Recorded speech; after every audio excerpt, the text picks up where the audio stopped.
Meron pong pumunta dito. Siya po ay gulong-gulo. Nadidepress daw po siya. Meron siyang anxiety. Hindi niya maintindihan, maunawaan na kanyang sarili. Ang sabi ko sa kanya, maglingkod ka. Pumunta ka sa bahay ampunan, sa home for the aged. Tumulong ka doon, magpakain ka, maglinis ka. At nung pong mga nakaraang linggo, tinawagan ako, nagpapasalamat. Sabi niya, Father, tama ka nga. Ginawa ko po yung advice niyo. Ngayon, pumunta po ako doon sa mga kawawang matanda. Tinutulungan ko po sila, nagdo-donate po ako. Napakagaan po ng aking loob, napakasarap po ng aking feeling. Nagkaroon ako ng kapayapaan. The more that you serve, the more you will become more blessed in your life. Amen? Tingnan niyo po, bakit po ang araw ay makapangyarihan? Ito po ay dahil nagbibigay siya ng liwanag. Di po ba? Malakas ang dagat kasi siyang nagbibigay buhay sa mga isda.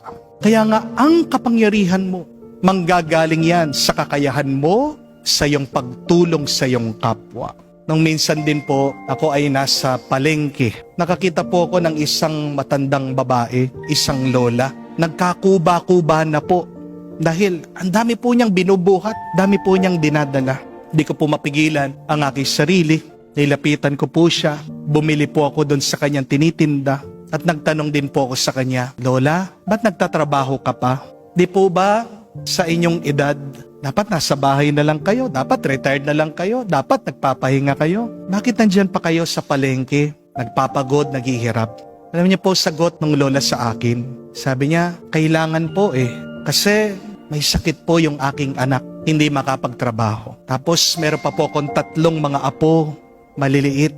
Kung hindi po ako magtatrabaho, kung hindi po ako magninegosyo, magtitinda, paano na lang sila? Kahit po kawawa yung matanda, nabilib po ako sa kanya. Namamangha ako, napakalakas niya. Di po ba? Kahit na matanda na siya, kinakaya pa niya. Kasi hindi naman po yun tungkol sa pera Tungkol po yun dun sa kanya mga minamahal na kailangan siya. Makapangyarihan, malakas yung matanda dahil nagmamahal siya, naglilingkod siya. Mga kapatid, my dear friends, desire power, not for itself. Desire power not only for you. Because power without love and service is a curse. Power without love and service is loneliness. Power without love and service is useless. Amen? Ang kapangyarihan ay bunga, produkto ng paglilingkod, pagmamahal, at pagpapakumbaba natin sa Diyos. Huwag mong ipagpapalit ang buhay mo, ang lakas mo, ang oras mo, mga minamahal mo, para magkaroon ka lang ng kapangyarihan. Walang kwentang kapangyarihan kung hindi ka nagmamahal at naglilingkod. Amen? At kung hindi ka nagmamahal at naglilingkod, hindi ka rin bibigyan ng kapangyarihan ng Diyos.